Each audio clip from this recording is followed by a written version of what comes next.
बहुत इम्पोर्टेंट सच बात मैं आपको बोलने जा रहा हूँ, बहुत जिम्मेदारी से। आप पूरी बात जब सुनेंगे ना, तभी आप ये करना कि भाई मैं कितना सच बोल रहा हूँ। पहले तो आप मुझे मतलब गलत समझोगे, बाद में जब आप मेरी पूरी बात सुनोगे ना, आपको भी लगेगा कि मैं बहुत सही बोल रहा हूँ। तो सच मतलब हर सच के बारे में नहीं बोल रहा हूँ, लेकिन कुछ सच ऐसे होते हैं कि जो ना सुने तो अच्छा रहता है। कुछ, मैं तो कुछ के बारे में और सभी के बारे में। तो एक कहानी में ये जो मैं बात बोल रहा हूँ ना, तो इसके पुष्टि में एक कहानी बोलता हूँ।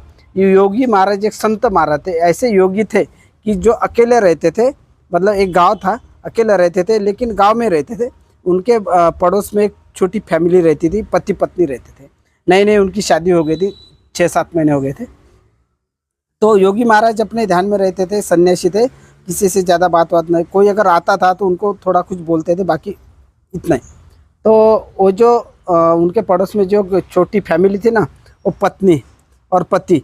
तो वो जो पति थे ना, व्यापारी थे, दूर गांव में जाते थे, दूर शहरों में जाते थे व्यापार करने। उनके पास एक घोड़ी थी और वो घोड़ी पे बैठकर जाते थे, और 8 दिन 15 दिन नहीं आते थे, बाद में आते थे। तो 1-1 महीना रहते थे, बाद में वैसे 8-15 दिन के लिए बाहर जाते थे।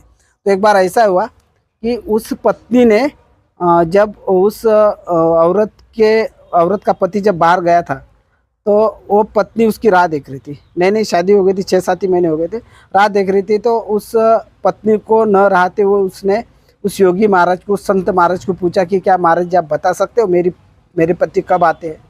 तो उस योगी महाराज ने बोला, नहीं बेटा, मैं नहीं बता सकता हूँ, क्योंकि कुछ सच नहीं बोले तो ये अच्छा। आप एक बात सुनिए कि आप अपने पिता माता से या फिर बड़े लोगों से कुछ बातें पूछो, वो नहीं बताते, क्योंकि वो न बताना ही अच्छा होता है, क्योंकि वो बुजुर्ग है, उनको अनुभव होता है कि क्या बताना चाहिए, क्या बताना है। कुछ सच बातें भी नहीं बोलना अच्छा होता है। तो कुछ के बारे में, तो उस योगी महाराज ने बार बार बोलने से भी वो महिला, वो युवती न मानी।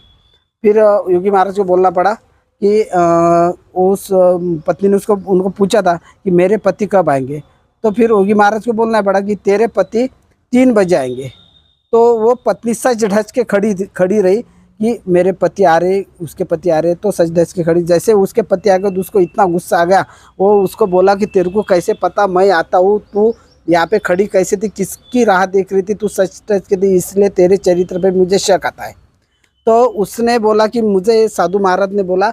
तो पति ने उस साधु महाराज को पूछा, क्या महाराज आपने बताया? तो उसने बोला, तो आप कैसे क्या बता सकते? उसने बोला, मुझे भविष्य आता है। तो आप ये बताइए कि मेरी घोड़ी के पेट में क्या है? वो अभी गर्भवती है। तो उन साधु महाराज ने बोला कि तेरे घोड़ी के पेट में नर है, नर मादा है। तो जैसे ही उन्होंने बोला, तो उस पति ने, उस आदमी ने क्या किया, उसने उस घोड़ी का पेट ही काट दिया। तो उसको बाद में पता